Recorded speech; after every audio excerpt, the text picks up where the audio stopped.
Hello, everyone. I'm extremely happy about having a wonderful guest with me today, and it's Daniela Zapata. And Daniela Zapata, she is the head of business of Mindvalley. And as you all know, we are actually working together with Mindvalley because we are so aligned with one another with regards to our mission. But first and foremost, welcome, Daniela, for joining me from Colombia. Thank you, Martina, so much. I'm so happy to join you. I love what you guys do. I love what you stand for, and I'm so happy that we got to stay connected through our partnership because we are so like-minded as both organizations. So it's just a huge pleasure to join you today and to join all the people watching this out. Thank you. Thank you so much. Well, Daniela, let's jump into what actually education is all about. What would you say is shall education do, and what are you doing exactly also about this in at Mind Valley? I love this question because honestly, the first word that comes to my mind when I think of education, it's empowerment. I feel education is the best gift or the best tool you can give to anyone to completely take power over their lives, to take power and to take ownership over their future, over their goals, over their missions in life. But above it all, you give them the power to contribute to something better beyond themselves, right? And for me, Mind Valley and what we do on Mind Valley is just such a beautiful example of that, because maybe for the ones who are watching us and are not familiar with Mindvalley, what I can tell you is we are the leading edtech company in the field of personal growth or personal transformation. We have a very, very holistic curriculum to support individuals and companies out there that are looking to have some of the most advanced training or learning in terms of human development, which is a concept that I adore because we try to focus on the things that traditional education kind of forgets to teach or maybe doesn't have the space to teach, which is all the skills that are needed out there for any one of us to fully take power and ownership over your life, right? Call it all the way from health and fitness, if you're a parent, parenting classes or courses, if you are into productivity, all the way to your spiritual, emotional, intellectual life. There's a bit of everything on what we try to do to just simply be able to provide people with the tools to rewire their mindsets, to replace those limiting beliefs for more encouraging or empowering ones that serve them actually. And we give very practical tools for people to really reframe and rebuild some of the habits that will serve them to get to where they want to be. So yeah, that's my definition. It's all about empowerment, and I love to see that through what we do we're capable to showcase that and to bring that value to people's life across the world. And you know what you're doing is actually exactly what we want to do, and what we are doing at School Beyond Limitations with our students, because we really believe that with such techniques we have to start from the very beginning. So it's about giving the individual child really this idea that they have the power within. That, as you said, it's about empowerment. It's about understanding the divinity that they hold within themselves, right? That they are not knowing beings already. And we are so extremely pleased and also honored and blessed that we now go on this journey also together with you. All our staff members actually are enrolled in Mindvalley, and this is part of our mission, because we say what we are doing with our students, we have to be the same. We have to be the role models for them, but we not only being role models, we have to walk the talk ourselves. We have to be up to date with the best techniques and strategies in personal development, because it's all about well-being. So Mind Valley is actually infusing all our staff members with wonderful skills and strategies that we then pass on to our students. So I would like to say thank you for that. And I wanted to ask you what you did actually get to know about School Beyond Limitations a little bit more.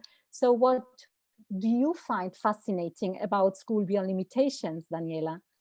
So, oh my God, so many things. I need to prioritize because I have a giant list. I think the first one will definitely be exactly what you just shared. How I will call it is this belief or this idea that true transformation happened from the inside out.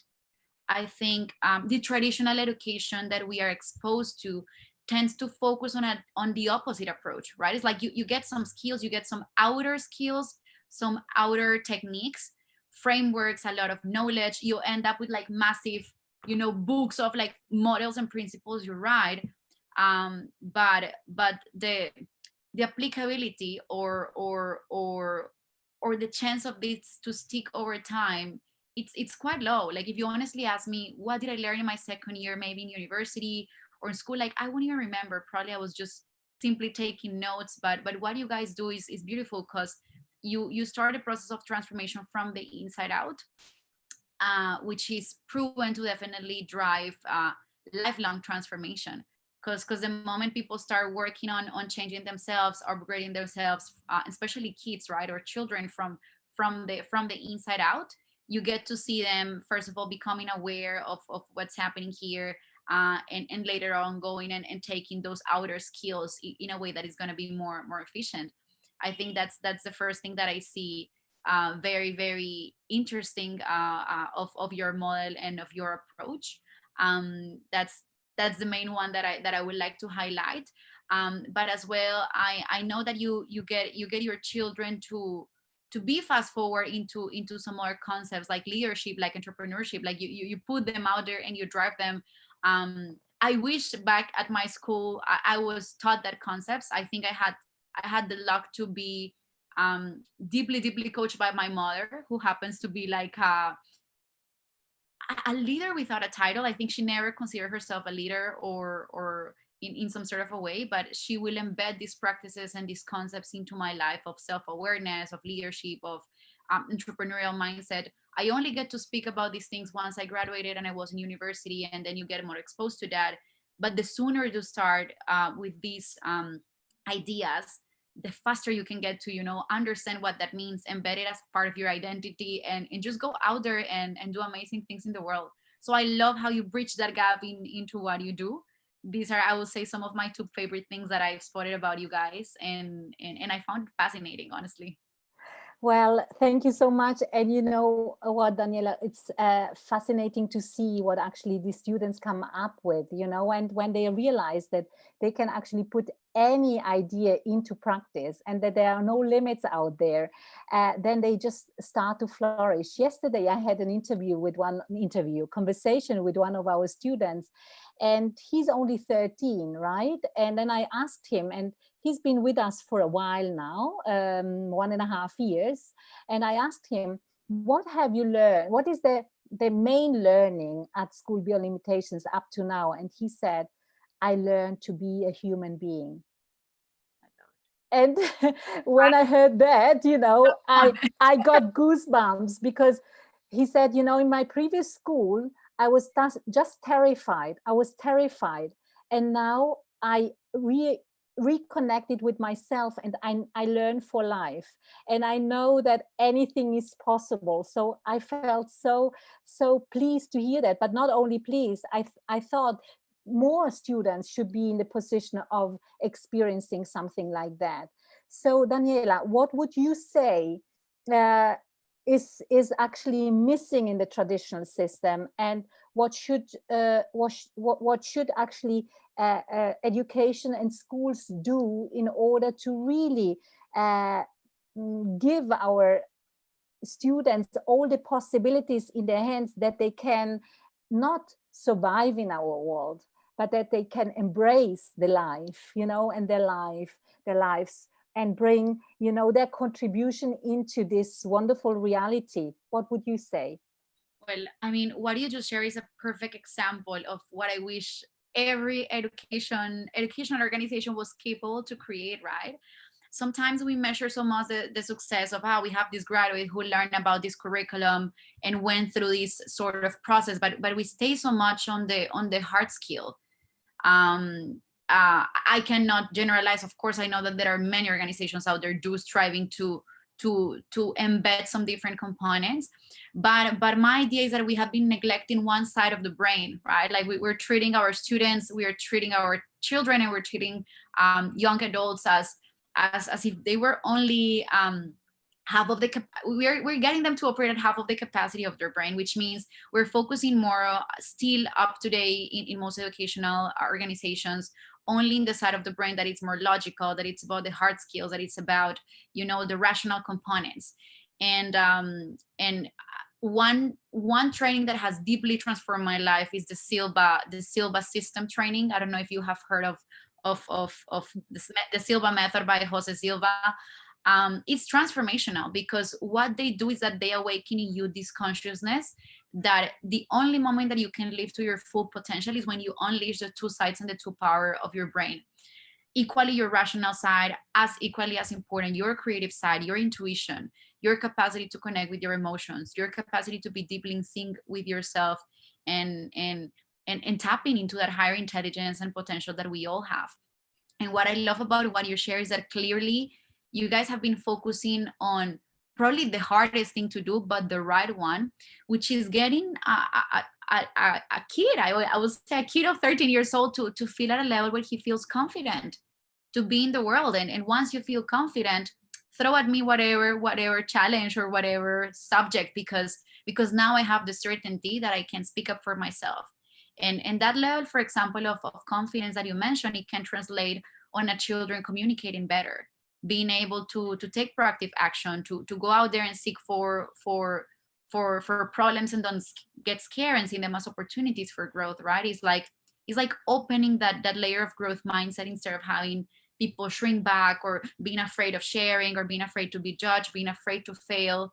Because we have set up a system for ourselves where that's kind of the norm, right? Like you are successful if your grades are perfect. And I think I struggle with that. I remember when I graduate, just a short personal story. My teacher was like, wow, you should definitely go into engineering. Look at your math, physics, and chemistry grades. It was above average, but in reality, my grades were good because I felt that it was not so my genius, that I always felt so behind that I have to study once, twice, triple probably than the general student. My grades will be great, but generally that's not what I enjoy. That's not what I like. That was not where I felt confident. If I would have pursued like a career into engineering, I'll be so frustrated because I would always feel behind. Instead of I have some really good coaches or mentors in my life that always took me back to my strengths, to what comes naturally to me, to what is my genius, what is my gift. And I think that's what you guys are doing at such an early age, that I also get goosebumps because that's what is missing, right? It's embedding that part of the brain that has been kind of put aside, and understand that equally plays a huge part in the success of the student once it graduates, once it enters the workforce, to live a fulfilling life, but also to contribute better to the economy, to the world, to what is out there. Absolutely, absolutely. And, thank you for sharing this story with me and with us, because I think that's a powerful story. Again, it's really about making sure that the student understands where is my genius, and by not giving up this genius, right? Because I'm of completely conviction that there are not just some geniuses out there, that each and everyone holds a genius within themselves, right? And once you find your genius and your essence, then you can really come out of yourself, out of your nutshell. And that takes me also to this understanding. And we live in a society which is based on competition, right?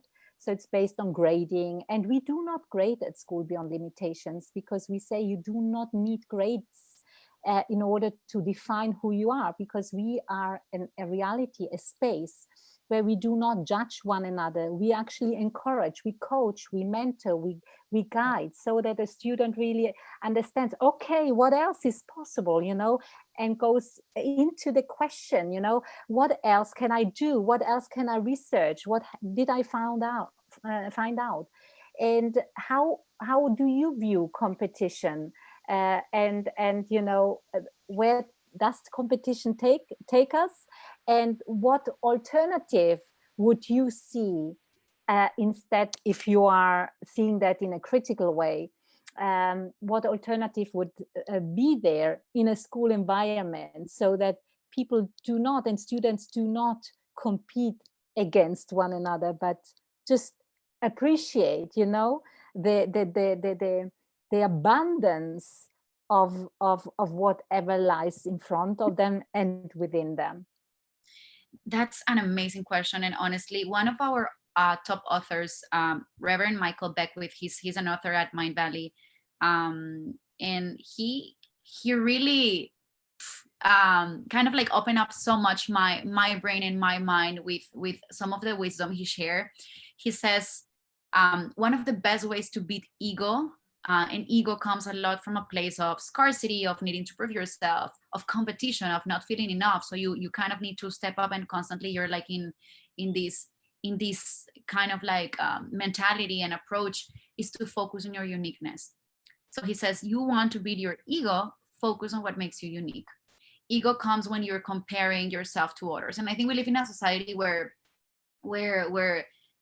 at a certain extent, there are some profiles. We have been profiling what success looks like. For example, you and I as women, we have this idea of what a successful woman should be. Like in the past, it was this idea that a good woman should stay maybe at home, and that's what you do. And if you want to be a proper woman, that's what you do. Maybe right now, if you want to be a successful woman, it means that you need to be on business.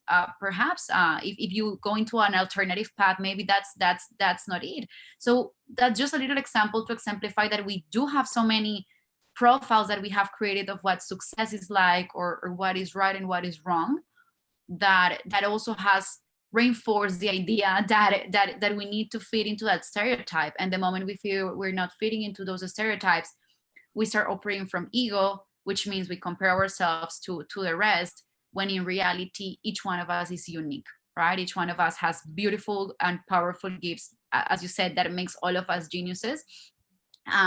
So then the question becomes, how do we create spaces, or how do we create models of education or careers that reinforce that you have the chance to excel and to stand out, not because of what is expected from you, but because actually we give you a space to showcase what is it that you bring to the table.